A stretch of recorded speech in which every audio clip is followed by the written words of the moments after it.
नमस्कार दोस्तों, मेरा नाम है दिलीप और आप देख रहे हैं माई टेक्नोलॉजी इन्फो। तो दोस्तों आज की इस वीडियो में बात करने वाले हैं कि किस तरह से आप पर्टिकुलर कीवर्ड पे अपने टारगेट जो होता है, जिसको आपको पकड़ना है, जिसको फॉलोअप करना है, उसको कैसे फॉलोअप करें, कैसे पकड़ें कि आपका एग्जैक्ट टारगेट यही है जिसको आपको फॉलोअप करना है, उसको नीचे गिराना है।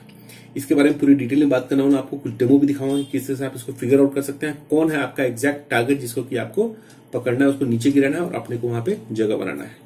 ये वीडियो बेसिकली एक हमारे सब्सक्राइबर का क्वेश्चन था, जो कि काफी अच्छा और यूनिक क्वेश्चन था, जेनेरिक क्वेश्चन था, जो कि सबको हेल्प मिलने वाला है इससे, इसलिए मैं इस पे काम कर रहा हूँ, बता रहा हूँ। अगर इस तरह कुछ रिक्वायरमेंट आपका है तो प्लीज बताइएगा कमेंट में कि आपको किस तरह का वीडियो चाहिए। अगर वो जेनेरिक रहा, सबके लिए हेल्पफुल रहा, डेफिनेटली मैं उसमें वीडियो बनाऊंगा। और भी कुछ रिक्वेस्ट है जिसपे मैं काम कर रहा हूँ और आने वाले टाइम में उस पर भी वीडियो बनाऊंगा, ठीक है। तो आज की इस वीडियो में आपको जो कॉन्सेप्ट बताया उसके ऊपर बताता हूँ कि ये चीज क्या है, कैसे आप कॉम्पिटिटर को फिगर आउट करेंगे कि यही आपका ओरिजिनल राइट कॉम्पिटिटर है जिसको आपको कम्पीट करना है, उसको ऊपर इसके ऊपर आपको जाना है।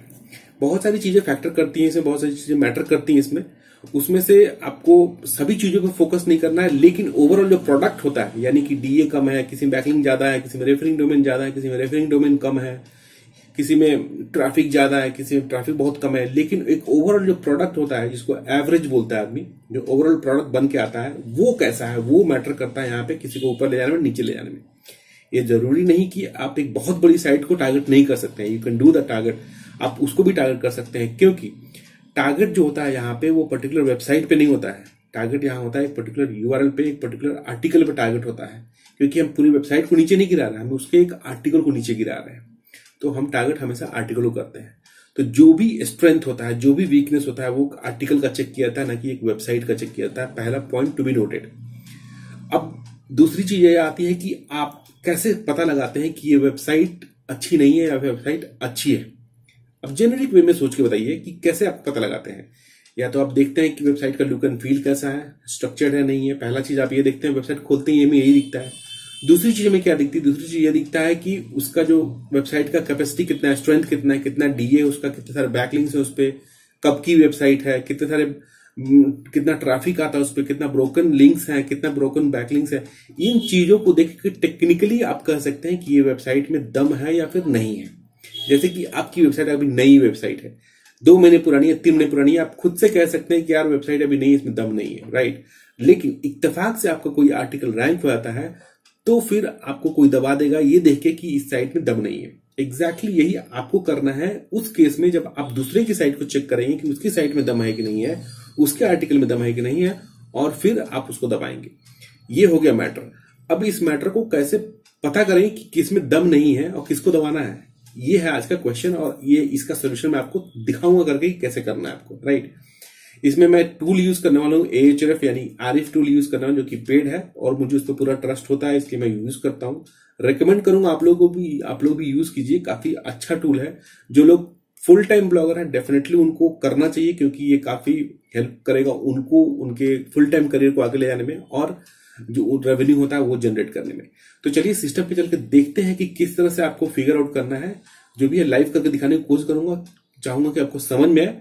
अगर फिर भी कुछ डाउट हो तो कमेंट में पूछना बिल्कुल भूलिएगा। अगर वीडियो अच्छा लगा तो लाइक जरूर कीजिएगा, कमेंट करके बताइए कैसा लगा, और जो लोग नया है चैनल को सब्सक्राइब कीजिएगा। चलिए देखते हैं सिस्टम पे। तो पहले चलिए देखते हैं कि किस तरह से आपको फिगर आउट करना है कॉम्पिटिटर को। पहला चीज तो आपको अपना गूगल खोलना है।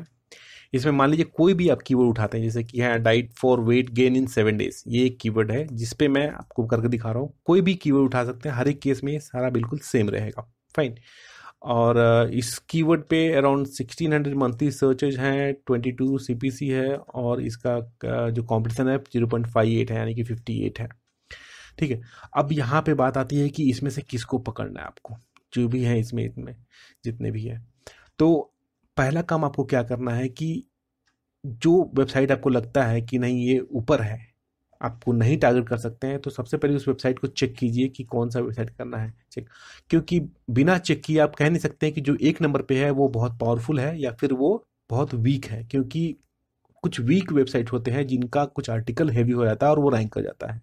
तो आप एक को भी टारगेट कर सकते हैं और 2, 3, 4 को भी टारगेट कर सकते हैं। इस केस में मैं पहले को उठा के लेके चल रहा हूँ, पहले को टारगेट करके दिखा रहा हूँ, आपको बता रहा हूँ कि ये मान लीजिए आपका कॉम्पिटिटर है। मान लीजिए कि आप इसको टारगेट करना चाहते हैं। तो अब चलते हैं हम आरिफ टूल पे। आरिफ में आपको मैं चेक करके दिखाता हूँ कि इस यूआरएल का क्या स्ट्रेंथ है, क्या वीकनेस है, आपको कैसे चेक करना है उसका स्ट्रेंथ। मैं ये नहीं बताऊंगा कि इस कीवर्ड पे ये आपका टारगेट है, मैं आपको ये दिखाऊंगा कि कैसे चेक करें कि आपका टारगेट कौन होगा। मैं ये अगर बता देता हूँ कि ये आपका टारगेट है तो इसके आपको किसी यूज का नहीं रहेगा। अगर मैं ये बताऊंगा कैसे ढूंढना आपको टारगेट, ये आपकी यूज की चीज है, आपके काम की चीज है। तो मैं ये पहला टारगेट उठाया इस वाले यूआरएल को, और इसको मैं जाके यहाँ आरिफ में चेक करता हूँ।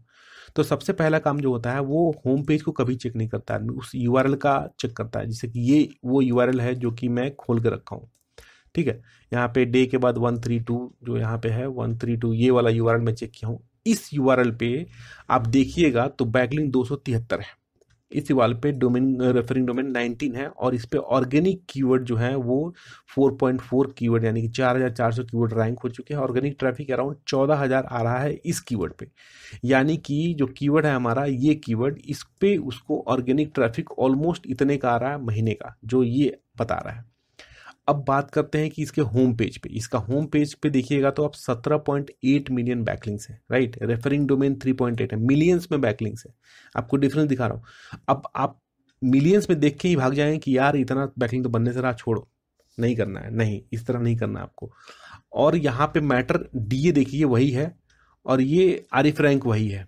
आरिफ रैंक 15,700 15,750 जो भी है। यहाँ पे डीए 65 है और यहाँ पे डीए 65 है। यूआरएल पे फोकस कीजिएगा, 46 है इसका, और इसका देखिए 20 है। यानी कि ये यूआरएल है, ये मैटर करता है। गूगल का रैंकिंग फैक्टर में यूआरएल मैटर करता है। तो यूआरएल का भी एक रेटिंग दिया जाता है, यूआरएल रेटिंग यहाँ पे दी जाती है, उसको उसकी रैंकिंग दी जाती है। तो यहाँ पे 20 है ये। अब चलते हैं यहाँ पे बैकलिंक के बारे में। यहाँ पे देखिए बैकलिंक जो है इसका 250 है और 23 नो फॉलो है, यानी कि 92% डू फॉलो है और 8% नो फॉलो है, राइट।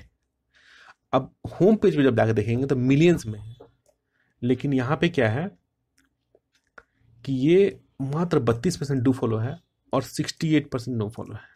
Getting me? तो ये कितना बड़ा डिफरेंस है, बहुत बड़ा डिफरेंस है। अब आप ये कहेंगे कि मैं इसको कैसे पकड़ूं, इतनी बड़ी वेबसाइट है जिसका बैकलिंक मिलियंस में है, लेकिन अगर आप इस आर्टिकल को दबाना चाहते हैं तो आपका डीए 65 की जगह 35 भी है, 40 भी है तो चलेगा। अगर आप इस आर्टिकल को दबाना चाहते हैं, अगर आप बैकलिंक को 273 से अबव करते हैं तो आप इसको पकड़ सकते हैं। रेफरिंग डोमेन 19 है। अब एक चीज और बताता हूं, काम का चीज। अगर ये 273 है, आपने 150 बनाया बैकलिंक मात्र, या फिर 180 लगा लो, बनाया आपने बैकलिंक, और रेफरिंग डोमेन 19 की जगह पर आपने कर दिया इसको 100, आप इसको दबा दोगे आराम से 110% दब जाएगा ये। क्योंकि रेफरिंग डोमेन बहुत मैटर करता है। अरे यार, रेफरिंग डोमेन बहुत मैटर करता है आपको ये बताने में। रेफरिंग डोमेन का मतलब होता है कि 19 जगहों से इसको 273 बैकलिंक मिले हैं। 19 यूआरएल से, 19 वेबसाइट से इसको 273 बैकलिंक्स मिले हैं। अगर आप बताते हैं कि 180 बैकलिंक मुझे मिला है 150 रेफरिंग डोमेन से, तो ये बहुत ज़्यादा पावरफुल होगा इससे। तो रेफरिंग डोमेन एक बहुत बड़ा गूगल में रैंकिंग फैक्टर होता है। रैंकिंग फैक्टर पे वीडियो बनाने वाला हूं मैं, वो भी बहुत जल्द आएगा। हो सकता है इसके पहले वो आ जाए कि दोनों पे साथ में काम चल रहा है। तो ये जो है बहुत मैटर करता है। तो आपको ये देख के नहीं भागना है कि बहुत बड़ी साइट है, इसको मैं नहीं पकड़ सकता हूं। आपको हमेशा ये देखना है कि इस साइट पे इस आर्टिकल का क्या औकात है। और फिर आपका अगर डीए 65 है तो भी, अगर 65 से कम है तो भी चलेगा, इसमें कोई बड़ी चीज़ नहीं। इसका मैं प्रूफ दिखाता हूँ आपको कि डीए 65 से कम होगा। तो आप इसी साइट पे देख लीजिए। सपोज कि ये जो है, यही में अभी हम चेक कर रहे थे, onlymyhealth.com, इसका डीए 64 है, इसका 42 है, इसका 91 है। कैसे दबाया इसको? हेल्थ लाइन बहुत बड़ी वेबसाइट है, आप देखेंगे हेल्थ लाइन को तो बहुत बड़ी वेबसाइट है। हेल्थ लाइन को दबाया है इसने, 62 वाले ने, राइट। अब इस हेल्थ लाइन का मैं ये उठाता हूं, कॉपी किया न्यूट्रिशंस को।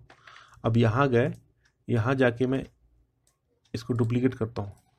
उसका भी इस दोनों यूआरएल को कंपैरिजन करके देख लेंगे अभी क्या चल रहा है, खिचड़ी क्या पक रहा है इसमें, कहां पे आपको थोड़ा समझ में आएगा इसमें। ये हेल्थ लाइन का उस यूआरएल का है, और ये onlymyhealth.com के उस यूआरएल का आर्टिकल का लिंक है। देखिए रेफरिंग डोमेन से 17 है, 350 बैकलिंक है, और ऑर्गेनिक ट्रैफिक है इतने, ये इससे ज्यादा है नो डाउट। देखिए यहाँ पे 273 है, यहाँ पे 350 है, फिर भी ये नीचे है। रेफरिंग डोमेन 117 है, फिर भी ये नीचे है। इससे ज्यादा, इससे कम है, इससे ज्यादा है, इससे ज्यादा है। इसका डीए भी ज्यादा है और इसका आरएफ रैंक भी ज्यादा है। तो ये मार कहाँ खा रहा है, ये नीचे क्यों है? या तो ये आर्टिकल का एज ज्यादा नहीं है, पुराना, यानी कि एज भी फैक्टर करता है। और दूसरी चीज आपको बताता हूँ, यहाँ पे डू फॉलो देखिए 34% है इस आर्टिकल पे, और नो फॉलो 65% है। अब यहाँ पे देखिए डू फॉलो 92% है, नो फॉलो 8% है। आपको स्टोरी समझ में आ गई होगी मैं क्या कहना चाहता हूँ। कैसे पता चलेगा कि कौन है किसको दबा रहा है? It's a very very good point कि आप पकड़ सकते हैं कि सब कुछ आगे है, सब कुछ ज़्यादा है, लेकिन भाई साहब ये नीचे पड़े हुए हैं। इस साइट से कहीं ज़्यादा बड़ी साइट है ये हेल्थ लाइन की, लेकिन सिर्फ मार क्या रहा है? ये दोनों मार रहा है इसको। 92% डू फॉलो लेके बैठा हुआ और 8% नो फॉलो लेके बैठा हुआ। 19 रेफरिंग डोमेन है और ये 117 रेफरिंग डोमेन लेके बैठे हुए, फिर भी नीचे है इससे। I hope you got the concept कि क्या मैं कहना चाहता हूँ। आपको किस तरह से पकड़ना है, कौन से यूआरएल को पकड़ना है अपने हिसाब से, ठीक है। ये मैं एक आपको बेसिक एग्जांपल करके दिखाया हूँ। तो ये कॉन्सेप्ट है इसका कि आप कैसे फिल्टर आउट करेंगे कि आपका टारगेट कौन है, कैसे कंपैरिजन करेंगे दो को कि किसको पकड़ा जाए किसको नहीं पकड़ा जाए, क्योंकि ये बड़ी वाली को छोटे वाले ने दबा दिया है, तो अब छोटे वाले को बड़े वाले ने दबा दिया है। दोनों चीज़ों को आपको कॉन्सेप्ट वाइज रखना है। यहाँ पे कोई भी कीवर्ड उठा लीजिए, आप किसी भी कीवर्ड को उठाइए और आपको जो जो लगता है सही से आप उसको टूल में जाके मेंटेन कीजिए और पड़ जाइए पीछे कि भाई तुम आ जाओ मेरे, तुम टारगेट हो और तुमको हम बताते हैं कैसे तुमको नीचे करना है, ठीक है। चलिए, तो भाई लोग आशा करता हूँ वीडियो अच्छा लगा होगा। मैंने आपको पूरा दिखाया इसमें कि क्या मैटर करता है, किस तरह से यूआरएल को पकड़ना है, यूआरएल का स्ट्रेंथ चेक करना है, होम पेज पे नहीं चेक करना है, दोनों में कितना डिफरेंस होता है वो भी दिखाया आपको। डू फॉलो नो फॉलो का रेशियो बताया आपको, किस तरह से रेफरिंग डोमेन नो, सब कुछ आपको क्लियर करके बता दिया है। तो आशा करता हूँ वीडियो पसंद आया होगा, अच्छा लगा होगा। अगर पसंद आया तो एक लाइक तो बनता है यार, प्लीज लाइक कीजिएगा। लाइक करने से मुझे मोटिवेशन मिलता है, मेरे वीडियोस को रैंकिंग में थोड़ा मैटर मिलता है और आपको संतुष्टि मिलेगा कि मैंने कुछ सीखा तो लाइक किया है, ठीक है। जो लोग नया है चैनल को सब्सक्राइब कीजिएगा और कमेंट करके बताइए कैसा लगा। मिलते हैं अगली वीडियो में कुछ नए कॉन्सेप्ट के साथ जो कि हेल्प करेगा आपको अच्छे से ब्लॉगिंग सीखने में और ब्लॉगिंग करने में मजा आएगा। तो thank you so much for watching, see in the next video, bye, take care.